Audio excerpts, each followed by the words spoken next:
tepuk tangan kemuliaan buat Tuhan kita. Puji nama Tuhan, selamat hari Minggu. Selamat datang di rumah Tuhan, saudara-saudaraku yang terkasih dalam Tuhan Yesus. Shalom. Senang sekali bisa berjumpa kembali dengan saudaraku yang terkasih. Kita percaya Tuhan rindu mencurahkan berkat yang baru, rahmat, kasih setia dan kebaikan yang baru bagi setiap kita yang rindu akan Dia. Amin. Berapa banyak kita rindu memuji Tuhan? Boleh lambaikan tangan kita tinggi, kasih tepuk tangan kemuliaan buat Tuhan kita. Haleluya. Buka hati kita bersama-sama.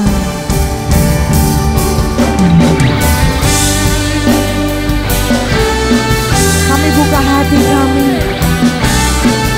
Kami angkat pujian kami bagi-Mu Tuhan.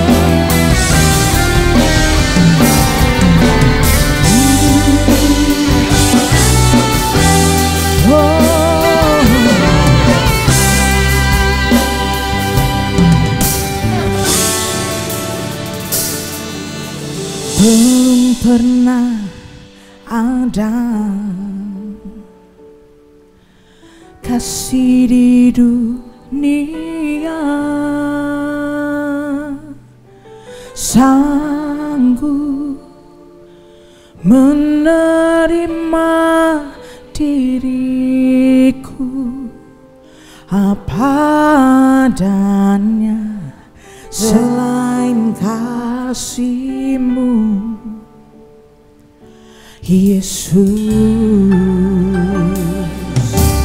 takkan ada lagi kasih seperti ini, kasih seperti ini,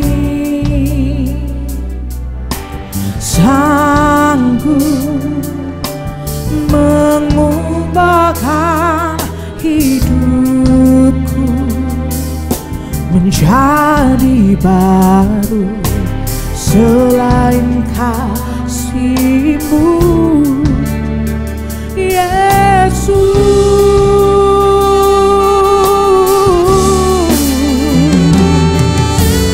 aku kagumi dalam hati kasih-Mu tiada duanya. Sampai kini ku akui kasih-Mu tiada duanya. Katakan takkan ada lagi, takkan ada lagi kasih seperti ini, sanggup mengubahkan hidupku menjadi baru. Selain kasih-Mu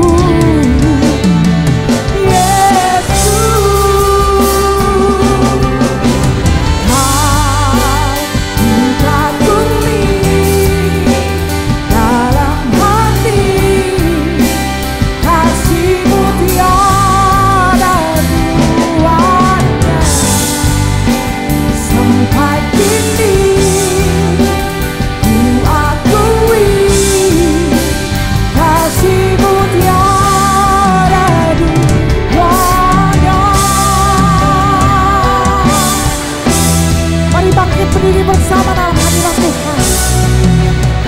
Nikmati kasih Tuhan mengalir, memenuhi, melawat setiap kita, menguatkan, menyegarkan jiwa kita. Kasih-Mu Tuhan, angkat suaramu. Aku kagumi dalam hati, oh kasih-Mu tiada duanya. Sampai kini ku akui kasih-Mu tiada duanya. Kasih-Mu tiada duanya.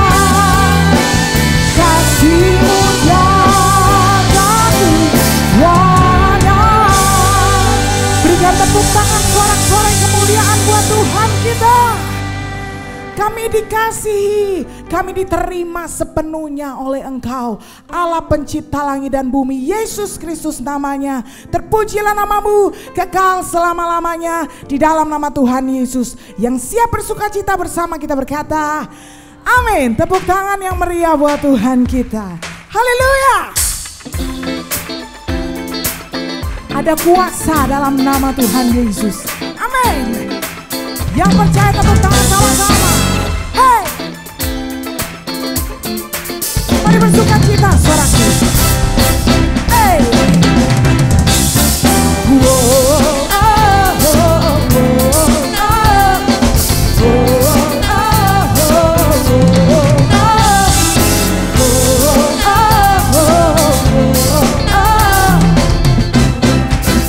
come on, everybody sing with me.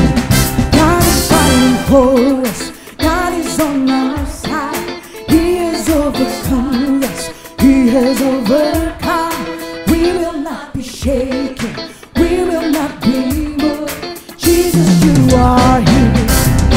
Oh, carrying our burdens, covering our shame. He has overcome us. He has overcome. We will not be shaken. We will not be moved. Jesus, you are here. Yeah. I believe. I will live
shout it out, shout it out.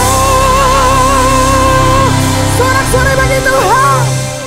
Yang percaya kita menerima kekuatan yang baru, lambaikan tangan kita tinggi. Tepuk tangan lebih meriah buat Yesus. Hai, umat Tuhan, gereja Tuhan, mari angkat suara kita, muliakan Dia. Hai segala bangsa, dengarkanlah, angkat tanganmu. Dalam gelap, mari tetap berharap, sebab kuasanya. Anggaplah segala beban, sorakan. Come on, NSC, sing it out.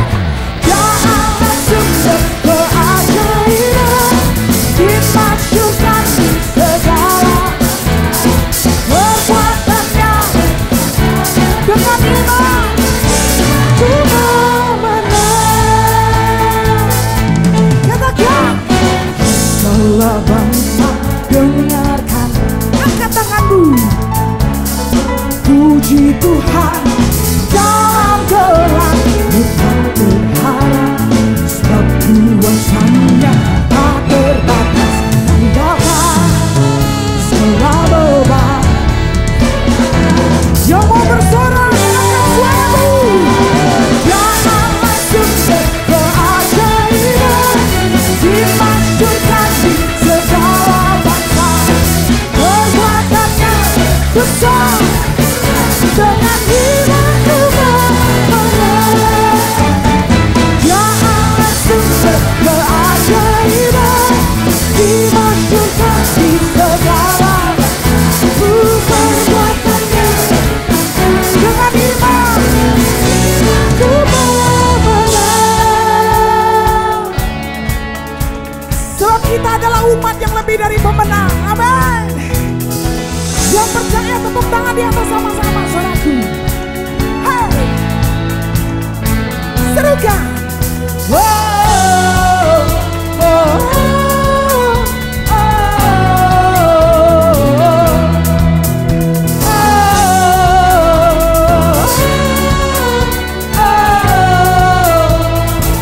lebih kuat.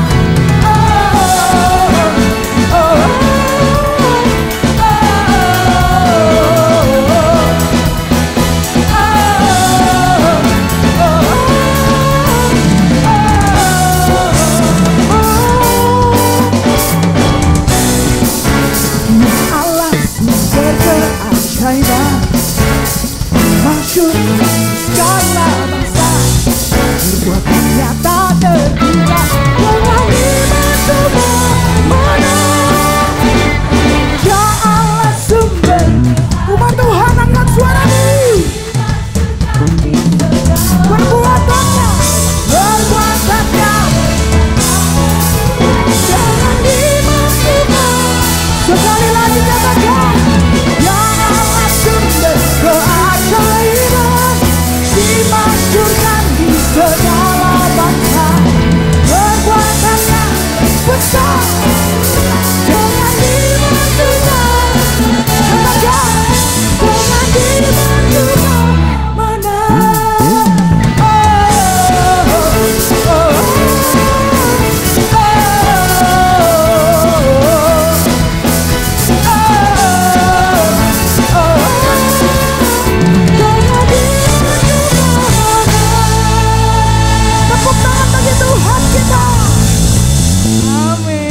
Kembali saudaraku yang terkasih. Shalom, saya Stella Zilen, senang berjumpa saudara. Dan berikut NDC News.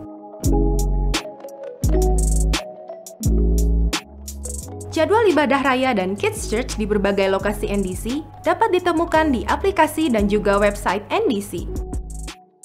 Encounter Night, Rabu 4 Juni pukul 19 diadakan di NDC Baywo. NDC Women, Kamis 5 Juni pukul 10.30 di NDC Central Park. Saudara akan dilayani oleh Pastor Leonardo Syamsuri. Renungkanlah firman Tuhan melalui Revive dan Revive Talks yang tersedia di platform media sosial dan aplikasi NDC.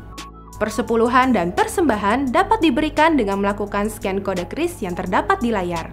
Dapat juga diberikan melalui kotak-kotak persembahan yang ada di lobi, melalui website dan aplikasi NDC di menu Giving, atau melalui transfer bank dan mesin EDC BCA yang ada di counter. Terima kasih atas persembahan yang saudara berikan karena bermanfaat bagi kelancaran operasional dan kegiatan pelayanan dari gereja kita. Berikut perkembangan pembangunan gedung NDC PIK 2 Dekor. Pengerjaan terus berlangsung untuk lantai 1 hingga 6, seperti pengecoran spoon pile cap, dinding, kolom, plat, dan balok precast. Teruslah berdoa agar pengerjaan dilakukan tepat sesuai perencanaan dan tidak ada hambatan.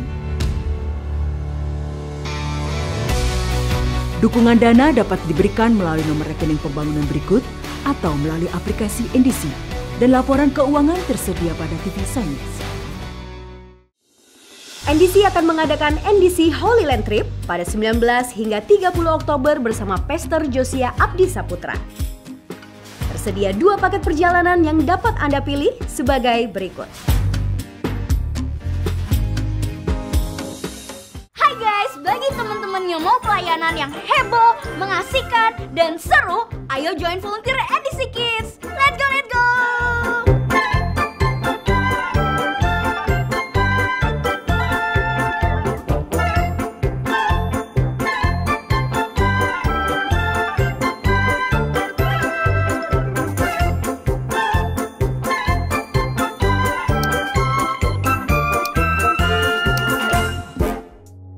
Bangun dan jagalah pertumbuhan rohani saudara bersama keluarga seiman di dalam KOR.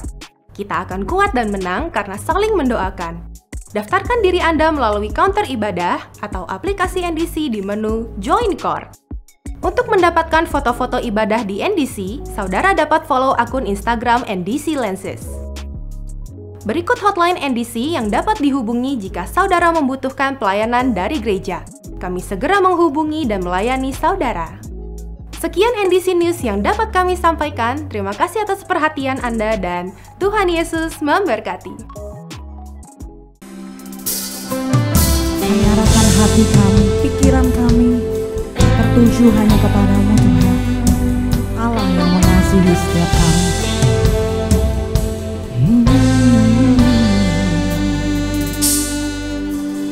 Tak sebatas lagu, tak sebatas perlu, ku datang Tuhan.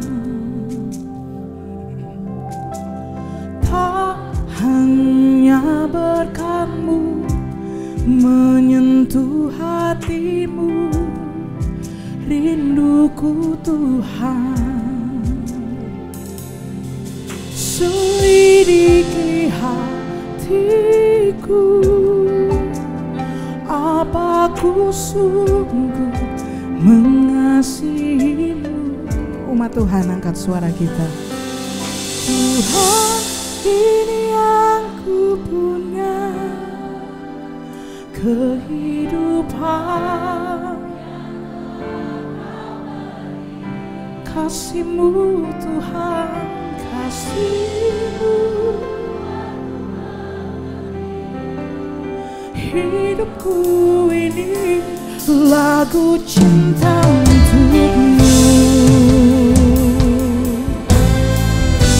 Oh,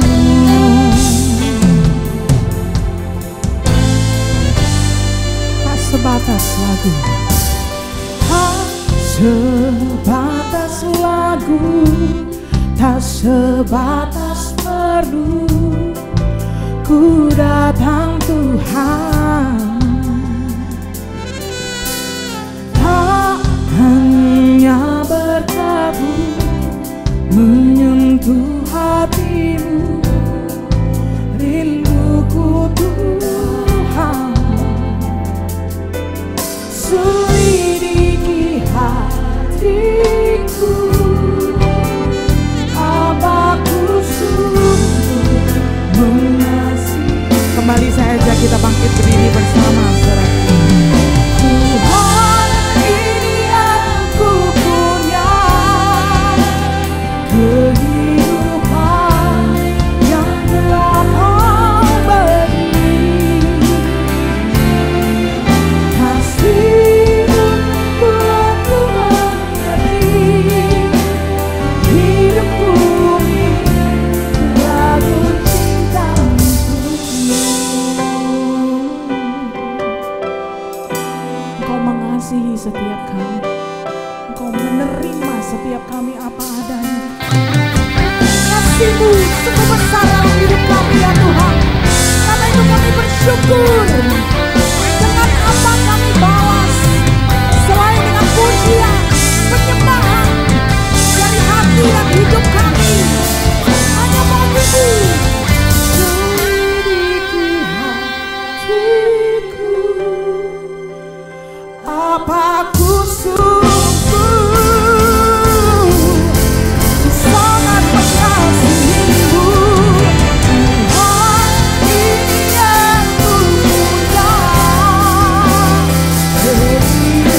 menyembah-Mu dalam setiap situasi hidup kami, menyembah-Mu dalam setiap keadaan hidup kami. Itu yang akan kami kerjakan, selalu bersyukur dan selalu menyenangkan hati-Mu Tuhan. Berapa banyak kita mau menyembah Tuhan lebih lagi? Angkat tanganmu, katakan, Tuhan, ini aku punya kehidupan yang telah Kau beri. Oh, terima kasih Tuhan. Kasih-Mu buatku mengerti, hidupku ini lagu cinta untukmu.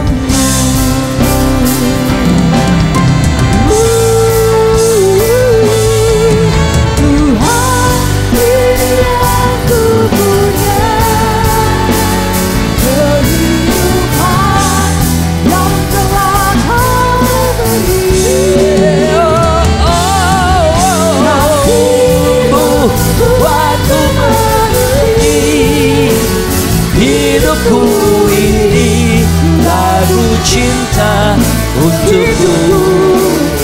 Hidupku ini lagu cinta untukmu. Hidupku ini lagu cinta untukmu.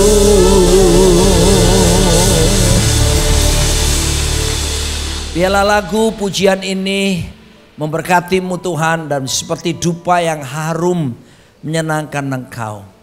Bukan cuma lagunya, tapi biarlah Kau dapati hidup kami membawa keharuman. Bukan cuma kepadamu, tapi membawa pengharuman, pengenalan akan Kristus di mana-mana. Berfirmanlah ya Tuhan, sembuhkan kami ketika firman-Mu disampaikan seperti yang Kau janjikan. Pulihkan kami ketika firman-Mu disampaikan seperti yang firman-Mu menyatakannya. Dalam nama di atas segala nama, Raja di atas segala raja, Tuhan kami Yesus Kristus. Katakan bersama-sama, amin. Silakan saudara kembali. Thank you singer semuanya. Shalom semuanya. Apa kabar? Semua aman dalam lindungan Tuhan. Nah, kali ini saya sudah sejak dari pagi ya, 4 kali ibadah saya sudah pimpin menyampaikan firman. 2 ibadah terakhir saya panggil istri saya, bukan karena supaya dia bantuin saya karena sudah capek, tapi kami akan membahas sesuatu tentang gelombang baru yang setelah COVID hari ini sedang terjadi di mana-mana. Kita tahu gelombang COVID itu mengerikan, banyak kekasih-kekasih kita yang meninggal. Dan ternyata begitu COVID selesai, ada gelombang baru yang ternyata efeknya jauh lebih dahsyat daripada COVID. Itulah disebut dengan gelombang mental illness. Gelombang bagaimana banyak anak-anak muda bahkan sekarang ini mengalami stres, bahkan depresi. Dan berujung dengan kasus-kasus bunuh diri, mengakhiri semuanya. Dan kita melihat bagaimana tekanan mental yang terjadi. Belum lagi pengaruh bullying di dalam sekolah kampus. Dan itu menekan. Pengaruh sosial media begitu kuat. Dan kalau orang tidak kuat bisa menahannya dan merasa bahwa dirinya rendah diri. Dan akhirnya timbul masalah kejiwaan. Saudara kalau suka judul khotbah, judulnya adalah Tidak Baik-Baik Saja. Saya teringat ada satu lagu lama saudaraku ya. Dan lagu ini sangat rohani sekali. Lagu ini jujur mengisahkan bahwa dirinya lagi nggak baik-baik saja. Saya harap saudara tahu lagu ini kan. Yang tahu angkat suaramu bersama saya. Bagaimana kalau aku tidak baik-baik saja? Angkat suaramu. Tak seperti kamu yang mampu tanpaku, bagaimana?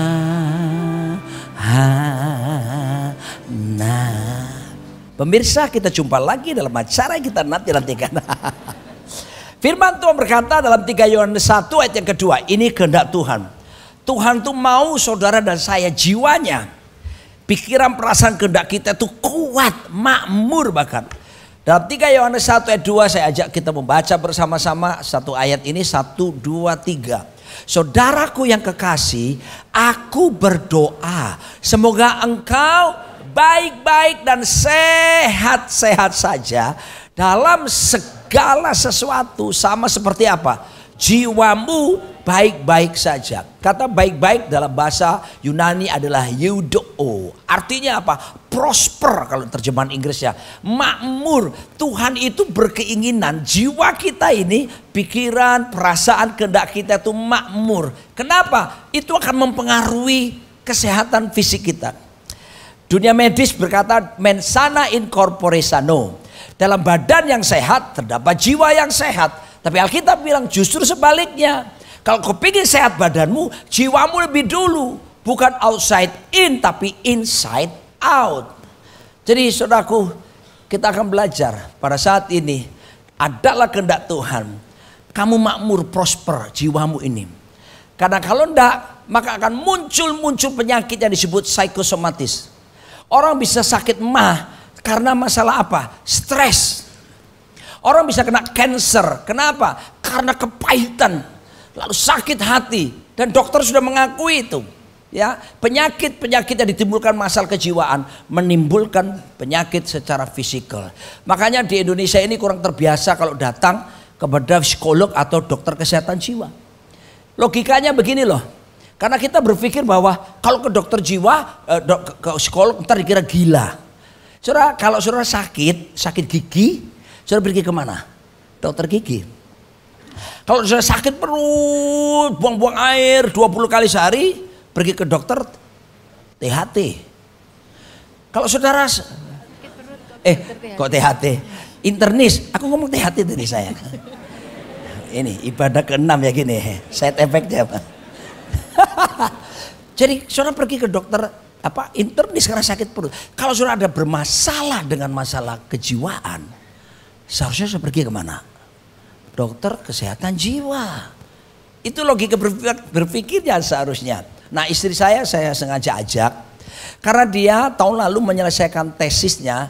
Dia lulus dari mahasiswa ambil master teologi di STT Kingdom dan dia membuat penelitian tesisnya tentang bagaimana coping strategi, bagaimana orang tuh menghadapi masalah dan menyelesaikannya.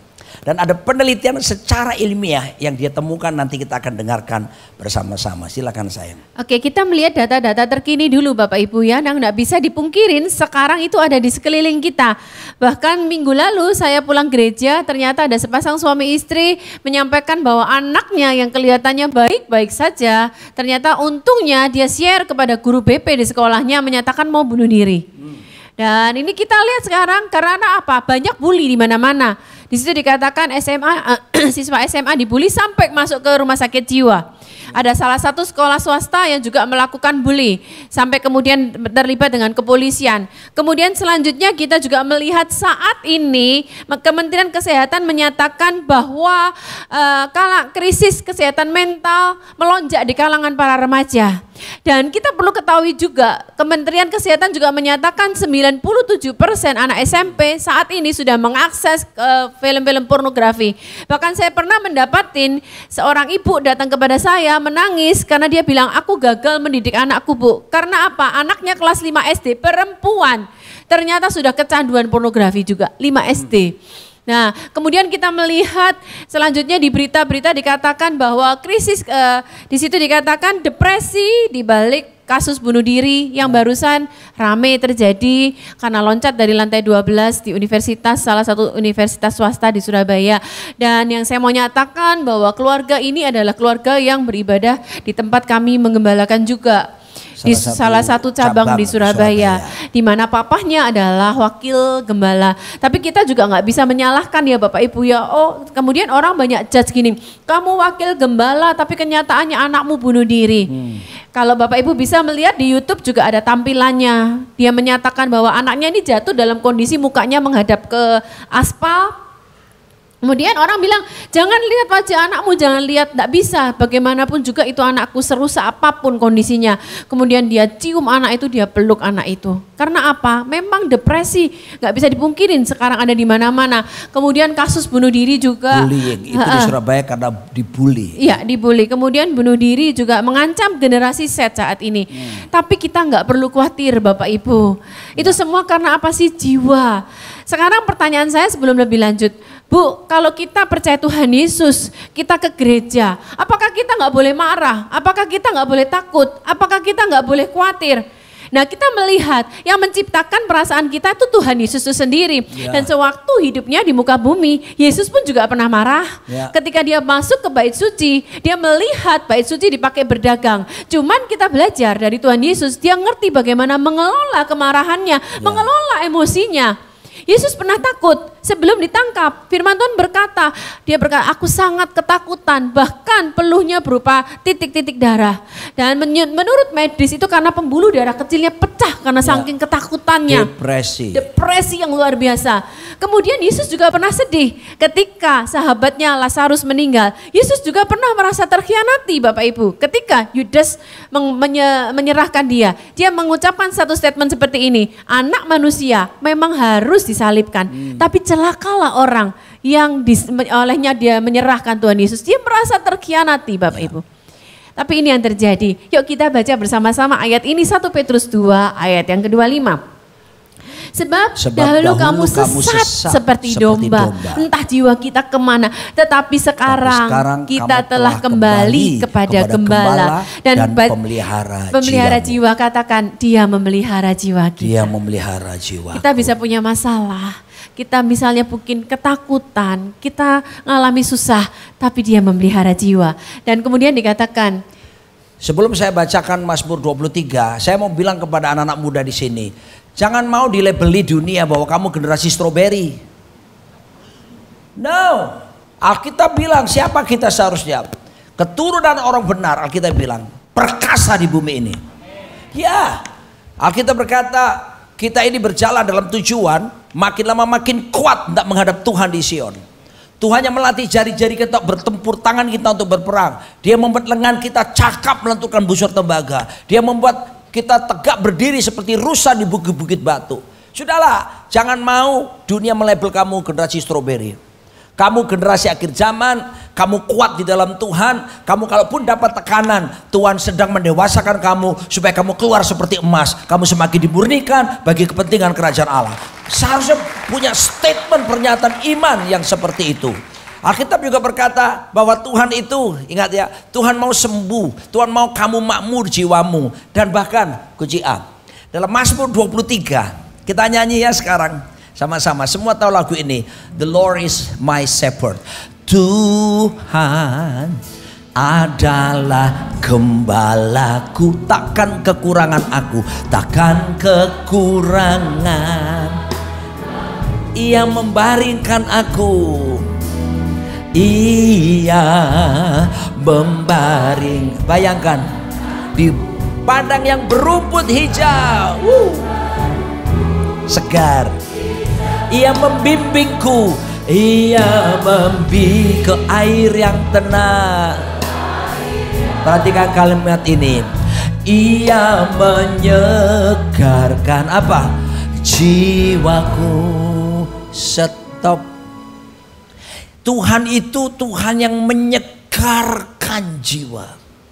Bahkan dia berkata dalam Matius pasal 11, datanglah kepadaku, marilah kepadaku, hei kamu yang letih lesu dan yang berbeban berat. Siapapun Anda hari ini, mungkin beberapa kalian udah rasanya gak kuat lagi. Saya mau beritahu kepada kalian, datang dengan hati yang terbuka. Akui segala kelemahanmu. Saya beritahu pada saudara, firman Tuhan tidak pernah berubah dulu, sekarang, sampai selama-lamanya. Kalau dulu Tuhan buat mujizat, hari ini mujizat bisa berlaku dalam diri saudara. Tuhan bisa sembuhkan luka hatimu bahkan, dan pulihkan keadaan jiwa yang kamu sedang alami hari-hari ini. So, how we can solve our problem? Pertama, bagaimana kita bisa sembuh dari mental illness kita? Alkitab menjelaskan bahwa kita bisa sembuh. Pertama karena kuasa firman Tuhan. Jangan remehkan Alkitab kita. Sekalipun di Amerika sekarang ada sebuah universitas Christian University di Arizona membuat penelitian barusan dan menemukan bahwa orang Kristen Amerika yang saat ini percaya Alkitab itu adalah firman Allah hanya 4%. Bayangkan saudaraku. Dan kemudian diteliti lagi. Berapakah persenkah milenial sekarang di Amerika yang percaya Alkitab itu adalah firman Tuhan? Yang mengejutkan hanya 2% saja. Padahal ini Alkitab ini berisi kehidupan. Janji-janji yang memberi pengharapan. Saudara kekasih Tuhan, Ibrani 4 ayat 12 berkata, kita baca sama-sama Ibrani 4 ayat 12. 1, 2, 3. Sebab firman Allah apa?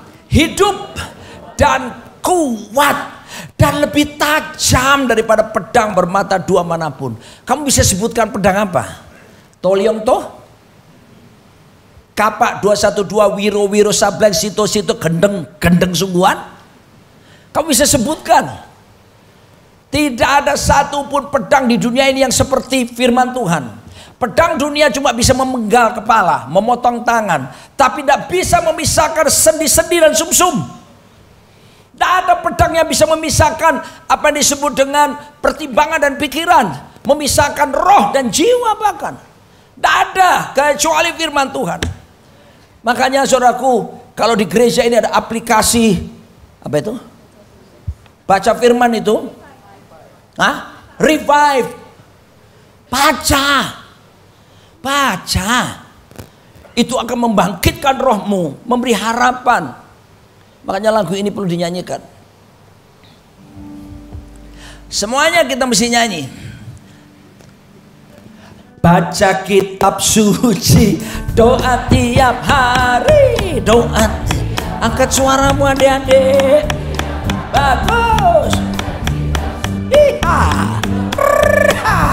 Kalau mau tumbuh. Amin. Ayo bertekun dalam pembacaan kitab suci. Alkitab berkata, justru kalau kita mengetahui kebenaran, Yesus bilang dalam Yohanes 8 ayat 32, barang siapa mengetahui kebenaran, kebenaran akan memerdekakan. Jadi mesti tahu dulu baru merdeka. Kalau nggak tahu bagaimana bisa merdeka? Tidak semua kebenaran bisa memerdekakan. Cuma kebenaran yang kita ketahui lah yang bisa memerdekakan. Nah kalau kita nggak baca, mana tahu bahwa ada yang memerdekakan. Sekalipun di dalamnya janji-janji kemerdekaan diberikan kepada kita. So kalau pacaran, ya jangan cuma I love you, you love me and you love-lovean. Kalau pacaran ya sayang, ayo kita bahas ayat ini. Sadar. Gitu dong. Aduh saudara. Nah, firman Tuhan seperti pedang memisahkan. Dia bukan cuma menusuk amat dalam, memisahkan. Tadi dikatakan pertimbangan dan pikiran kita. Bahasa psikologinya disebut self-talk. Jadi saya akan menjelaskan. Apa bedanya pertimbangan dan pikiran hati? Gini Bapak Ibu, pertimbangan itu adalah conscious mind yang katakanlah, oh saya lihat di sana 19 menit. Berarti saya menimbang waktu saya tinggal 19 menit, kita harus lebih cepat. Itu pertimbangan. Kalau pikiran hati itu yang setiap hari kita lakukan, repetition akhirnya menjadi sesuatu yang masuk ke dalam hati, ke download, akhirnya menjadi sesuatu respon spontan dalam kehidupan kita. Nah akhirnya subconscious mind, sehingga apapun juga yang masuk ke dalam kita, spontan kita menjadi self-talk, pikiran sehari-hari, bicara sehari-hari. Nah itu ada positif dan ada negatif. Tapi saya yang kepingin menunjukkan kepada Bapak Ibu gambar ini. Kalau kita nih nonton filmnya Tom and Jerry, kita sering melihat gambar ini kan, bahwa ada setan, ada malaikat. Menurut Bapak Ibu apakah gambar ini benar? Saya mau jelaskan bahwa setan memang benar, selalu mengintimidasi kita, selalu melemahkan kita, selalu menuduh kita. 1 Petrus 5 ayat yang ke-8, firman Tuhan berkata, iblis itu berjalan keliling sama seperti singa yang mengaum-ngaum mencari mangsa yang dapat ditelannya. Kalau dia berjalan keliling Bapak Ibu, berarti kesimpulannya dia di luar apa dalam kita? Di luar. Jadi gambar itu satu sisi yang warna merah benar, tapi yang warna putih salah. Karena firman Tuhan juga berkata 1 Korintus 3 ayat 16, tubuhmu bait Allah, Roh Kudus tuh diam di dalam. Amin. Jadi sekarang kalau kita ngalamin masalah, kemudian ada kabar gak enak, sekarang yang kita lakukan, kita aktivasi Roh Kudus dalam kita untuk memperkatakan firman, mengingatkan firman. Next kan, ini ketika saya membuat tesis ini saya dapatkan dari David D. Burns ya. Oke. Ya. Atas saya enggak kelihatan. Jadi dunia ini adalah suatu kejadian-kejadian positif, negatif ataupun netral. Masuk ke dalam pikiran kita. Kemudian apa yang dilakukan oleh pikiran kita? Pikiran kita itu menginterpretasikan. Ya. Oh ini hal masuk, berita, kabar buruk masuk. Katakanlah dokter memberikan diagnosa, ternyata hasilnya kamu itu kanker stadium akhir, itu masuk ke dalam pikiran kita. Nah kemudian apa yang terjadi? Mood itu adalah perasaan kita. Jadi suatu kenyataan realita masuk ke dalam pikiran kita menginterpretasikan. Yeah. Kalau kemudian yang terjadi di pikiran hati kita selalu yang negatif, sehingga akhirnya apa yang terjadi? Akhirnya perasaan kita itu lebih buruk daripada sesungguhnya kenyataannya. Padahal seharusnya bisa disembuhkan. Ya. Tapi perasaan kita sudah menafsirkan, aduh aku langsung down, aku lemah, enggak mungkin sembuh, mati aku, enggak ada harapan. Jadi itu yang seringkali terjadi dalam kehidupan kita. Makanya firman itu berkuasa. Yes. Selanjutnya. Bagaimana lagi setelah firman? Bahkan Alkitab berkata, dengan apa seorang muda mempertahankan kelakuannya bersih? Dengan menjaganya sesuai dengan firman Tuhan. Alkitab juga mengajarkan, ada orang yang tertunduk malu, tersipu-sipu karena tahu kebenaran, maka dia bisa terangkat wajahnya. Udah ngerti saudaraku, sebab kebenaran akan memerdekakan. Setelah firman apa lagi yang kita butuhkan? Ini nggak kalah pentingnya, Roh Kudus.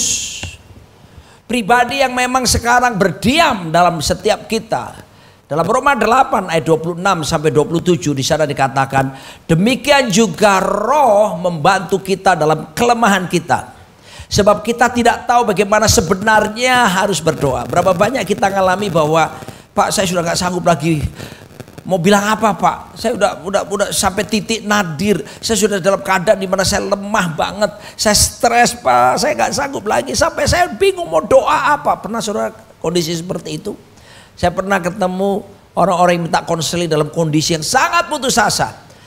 Tapi saudara kalau mengerti ini, kadang-kadang kita udah nggak bisa ngomong pakai bahasa Indonesia, bahasa Mandarin atau bahasa Inggris.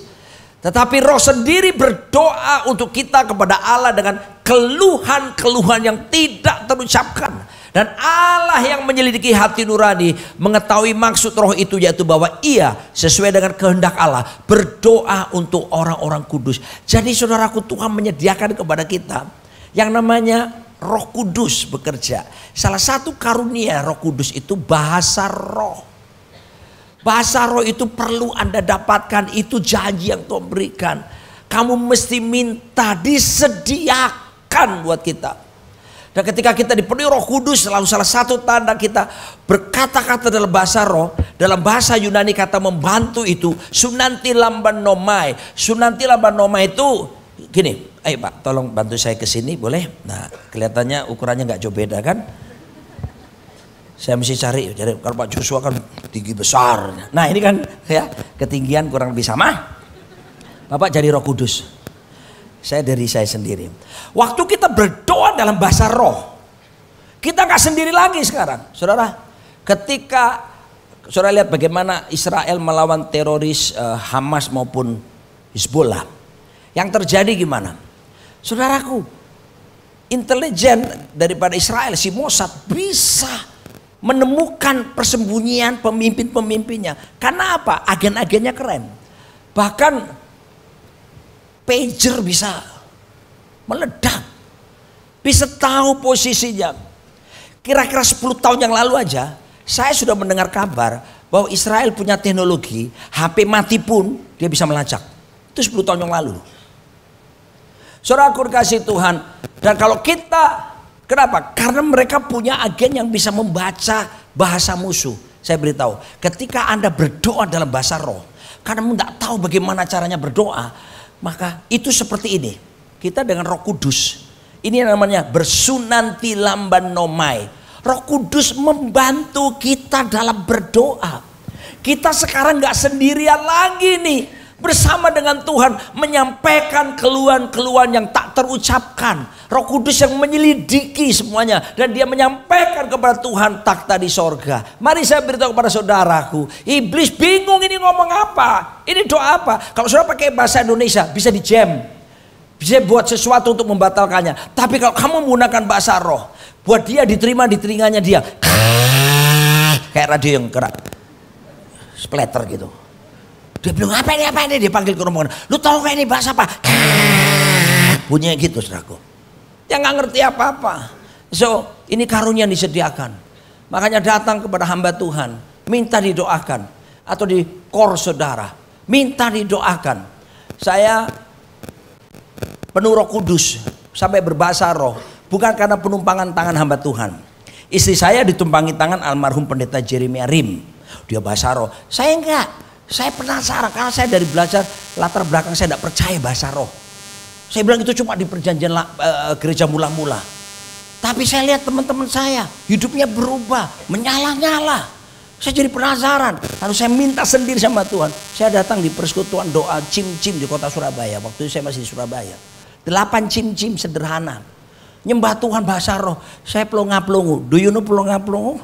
Saya cuma lihat. Saya cuma bilang Tuhan tolong masa cim-cim tok dikasih Tuhan. Saya perlu Tuhan. I need you Lord. Seperti saya angkat tangan tiba-tiba. Bum, saya dilawat saudaraku. Saya tidak bisa tahan mulut saya mengucapkan bahasa-bahasa yang baru. Dan sejak saat itu saya gunakan doa dalam bahasa roh ini. Saya gunakan memuji Tuhan, menyembah bahkan dengan menggunakan bahasa roh. Dan saya mengalami kekuatan.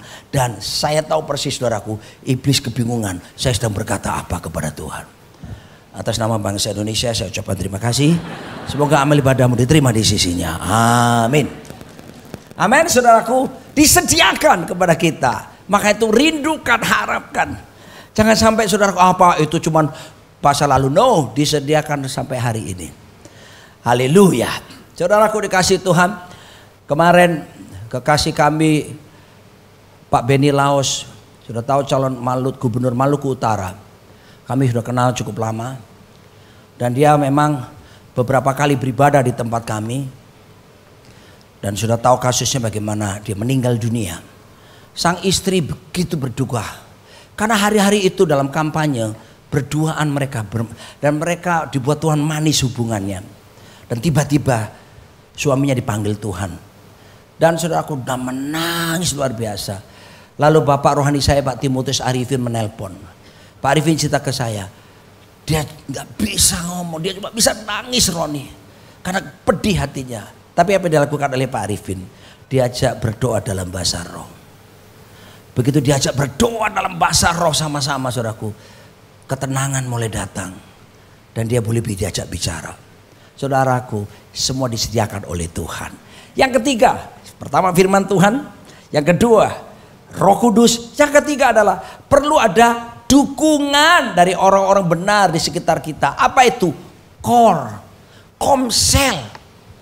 Saudaraku dikasih Tuhan. Ini aja. Speaker ini kalau saya angkat sendirian berat. Tapi kalau saya dibantu oleh bapak-bapak yang ganteng-ganteng dan gagah-gagah ini menjadi ringan. Ketika saudara sharing kepada teman di cell group, mereka akan bisa sama-sama mendoakan saudara.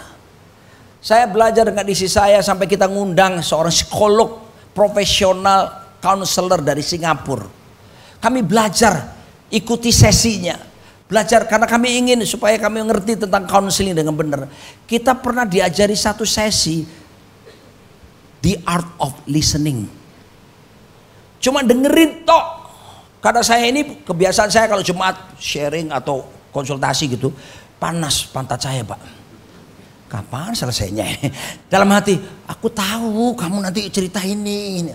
Tapi ternyata saudaraku, seorang konselor perlu mendengarkan montinya. Supaya apa? Puas dia menceritakan. Karena psikolog berkata, kalau dia menuangkan semuanya itu proses kepada kesembuhan sedang terjadi. Makanya jangan sendiri mungkin lebih baik begini, lama-lama gantung diri gitu. Yesus dalam keadaan yang genting, dia bukan cuma punya komsel 12 orang murid, tapi dari 12 orang murid itu dia ajak 3 murid di saat-saat genting. Itulah bukan komsel lagi, komsal, komunitas saling. Waktu dia berdoa di Taman Getsemani karena dia tahu bahwa akan ada penyaliban, justru Petrus, Yohanes, Yakobus menemaninya. Saudara, jangan pernah hidup sendirian. Cuma Tarsan yang bisa sendiri. Dan ternyata itu pun mitos, bukan cerita asli. Cuma bisa bergelantungan dari pohon satu ke pohon berikutnya sambil berkata, dan ditemani oleh monyet, saudara. Kasih tahu kiri kananmu, kamu tidak bisa hidup sendiri sayang. You need us. Amin. Nah, kenapa kita nggak boleh sendiri? Kita perlu berkomsel. Kita perlu orang lain. Ini dia alasannya, secara psikologi. Oke, saya bacakan walaupun bahasa Inggris saya bahasa Inggris Jawa ya Bapak Ibu ya. Medok gitu ya. Ketika feeling down and tired makes Linda cancel meeting. Linda. Ya, ini seorang namanya Linda ya. Dan dia merasa capek, kemudian dia meng-cancel pertemuan dengan teman-temannya. Initially she feels better because she isn't risking being judged.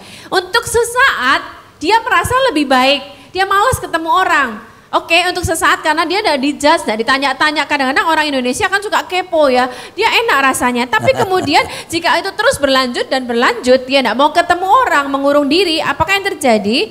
Over time, seeing less of her friends means Linda is increasingly isolated and more convinced of her negative belief. Akhirnya semakin lama semakin terisolasi dan terbiasa sendiri, dan akhirnya dia merasa yakin bahwa pikirannya itu benar, bahwa dia akan mati, tidak berdaya, tidak berharga. Kemudian dikatakan ini akan memimpin perasaannya lebih depresi, dan akhirnya dia semakin lebih banyak menghabiskan waktu seorang diri dan pikirannya semakin dan semakin negatif lagi. Kemudian Linda self-esteem ini seperti spiral yang semakin menurun. Keputusan kita lah yang untuk kita mengambil tindakan untuk sebaliknya. Linda self-esteem drops even lower, which means she wants to do less. Inilah yang akhirnya berkepanjangan menyebabkan orang bunuh diri. Karena tidak berkomunitas, tidak ada core. Kemudian she then feels even more depressed and never challenge her negative beliefs. Ya, akhirnya titik terakhir dia berpikir untuk siap bunuh diri. So, saudara, dimulai dari, hati-hati ya, kalau sudah mulai, gue gak mau ketemu orang, gue sendirian aja. Menurut Dr. Kim Baren, spesialis kejiwaan di Bogor, dia kepala rumah sakit jiwa di Bogor, kami pernah mengundang beberapa kali dan kami belajar dari beliau. Biasanya kalau ada orang perempuan, gue bunuh diri, gue bunuh diri. Nah itu masih bisa diragukan katanya. Karena perempuan itu seperti itu. Tapi kalau laki-laki dia bilang, aku tidak sanggup, aku mau bunuh diri. Nah itu waspada. Karena laki-laki akan lebih berani untuk mengambil keputusan bunuh diri. Nah tapi saudaraku, kalau kamu menemukan saudaramu, temanmu atau apa sudah dalam taraf seperti itu, jangan cuma gini, ya sudah aku doakan. Saudara, dampingi orang itu. Ajak bicara. Dia butuh teman untuk curhat. Amin, saudaraku. Kuatkan dia lewat firman Tuhan. Teguhkan hatinya lewat kebenaran. Saya yakin Anda akan dipakai Tuhan untuk menolong orang-orang yang tertindas seperti itu. Saudaraku, lalu bagaimana lagi untuk bisa menolong kita? Ini dia. Amsal 17, kujige. Nyanyi saja ya. Karena itu sesuai Alkitab ayat 22. Hati yang gembira adalah obat yang manjur seperti obat hati yang senang. Stop, saudaraku, ini yang menyedihkan.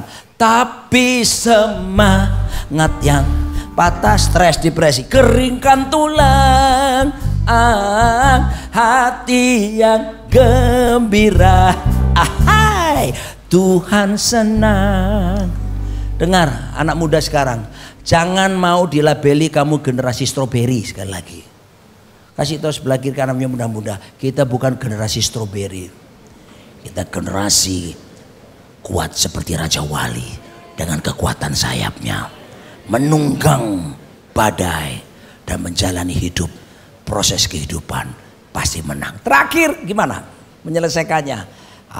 Ini yang saya pegang bertahun-tahun. Ketika ada tekanan, ada pergumulan, lalu yang saya lakukan adalah kujike, saya perintahkan jiwa saya. Berapa banyak saudara ketemu mana?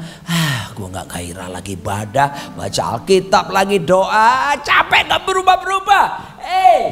Jangan biarkan perasaanmu lebay menguasaimu. Perintahkan jiwamu. Katakan begini kepada jiwamu, bless the Lord, oh my soul. Oh my soul, worship His holy name. Oh yeah, sing like never before. Oh my soul, I worship Your holy name. Ketika kamu memuji menyembah Tuhan, UCLA membuat penelitian. Ketika orang mendekatkan diri kepada Tuhan, dan salah satunya lewat pujian penyembahan, maka hasilnya adalah orang itu akan punya kesehatan lebih baik. Ini penelitian UCLA di Amerika. Yang kedua, akan timbul sikap humility, kerendahan hati dalam dirinya. Yang ketiga adalah orang itu akan mudah mengucap syukur. Ada ucapan dan bahkan menikmati kehidupan. So that's why, ayo lebih dekat sama Tuhan. Alkitab bilang, draw near to God and He will draw near to you. Mendekat kepada Tuhan, Tuhan semakin mendekat kepada kita, dan sembuhlah jiwa kita, sembuhlah stres kita, sembuhlah depresi kita. Selamat malam, Tuhan memberkati Anda semuanya. Kita bangkit bersama-sama nyanyi lagu ini. Bless the Lord, oh my soul, oh my soul. His holy name, yeah. Sing like never before. Pak Joshua. Oh my soul, I worship Your. Thank you. God bless. Bless the Lord. Bless the Lord, oh my soul. Oh my soul, worship His holy name. Sing like never before. Oh my soul, I worship Your holy name. Kami bersyukur Tuhan, karena sore hari ini kami sudah mendengar firman-Mu yang memberikan kekuatan bagi kami. Hamba-Mu berdoa secara khusus kalau orang-orang yang hadir di tempat ini, mereka sedang mengalami mental illness Tuhan. Kami percaya ini adalah jawaban bagi setiap masalah dan persoalan yang mereka alami Tuhan. Dan oleh karena itu, biar Engkau menjamah mereka satu kali lagi Tuhan. Engkau menjamah roh, tubuh dan jiwa mereka. Biar damai sejahtera Kristus memerintah di dalam hati dan pikiran mereka, sehingga mereka mengalami kemenangan. Dan mereka Tuhan bukan generasi yang akan mudah kalah dan patah, tapi mereka adalah generasi Raja Wali, akan bangkit dari segala persoalan dan masalah yang mereka alami Tuhan. Terima kasih untuk firman-Mu Tuhan, dan kiranya Engkau selalu menguatkan kami melalui kebenaran firman-Mu. Dalam nama Yesus kami berdoa dan bersyukur. Amin. Silakan duduk lebih dahulu saudara sekalian. Terima kasih kepada Pastor Roni Daud yang sudah jadi berkat buat kita sekalian, dan juga Ibu sejak dari tadi siang sampai hari ini saudara. Dan kita bersyukur oleh karena firman Tuhan yang luar biasa yang kita dengar. Saudara diberkati Tuhan semua, amin. Berikan kemuliaan sekali lagi bagi Tuhan kita Yesus Kristus. Selanjutnya saya mendorong Anda saudara, kalau saudara butuh doa secara khusus, ada ratusan pendoa dari NDC akan support Anda ya. Jadi Anda bisa scan QR yang ada dan saudara menyatakan permohonan doa Anda. Ingat sekali lagi bahwa Anda tidak sendirian, dan sendirian itu bukan cara Tuhan untuk menyelesaikan masalah Anda. Anda butuh orang lain yang kasih support buat Anda ya. Oke, mari kita bangkit berdiri sekali lagi. Kita berikan kemuliaan bagi Tuhan sebelum kita akhiri ibadah ini. Dan kita akan berdoa. Bapa Surgawi, kami bersyukur karena Tuhan baik dan sudah melakukan perkara-perkara yang baik di tengah kami. Dan biar kami pulang dengan kekuatan yang baru, dengan pengharapan, dengan iman. Dan kami percaya kami tidak pernah berjalan seorang diri, oleh karena Roh Kudus selalu menuntun dan menyertai kami Tuhan. Terima kasih untuk hamba-Mu Pendeta Roni Daud dan Ibu yang sudah jadi berkat buat kami sekalian. Berkati kehidupannya Tuhan, supaya semakin hari semakin menyenangkan hati Tuhan dan menjadi berkat bagi banyak orang Tuhan. Dan akhirnya setiap umat-Mu yang hadir hari ini, mereka pulang tidak akan sama lagi. Sekali lagi aku berdoa, yang sakit Kau sembuhkan Tuhan, yang lemah berikan kekuatan, yang putus asa berikan pengharapan, karena di dalam Yesus selalu ada jalan keluar. Mari saudara yang terkasih dalam Tuhan, arahkan hatimu, terimalah segala berkat, damai sejahtera anugerah dari Allah Bapa yang di sorga, cinta kasih sayang di dalam Yesus, persekutuan di dalam Roh Kudus, menyertai kehidupanmu, mulai dari sekarang sampai selama-lamanya. Mari bersama-sama kita katakan, amin. Hidupku menggenapi firman-Mu,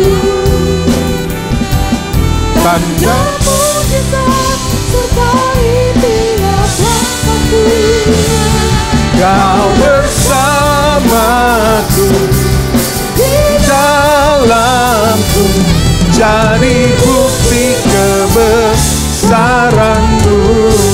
Selamat hari Minggu, Tuhan Yesus memberkati.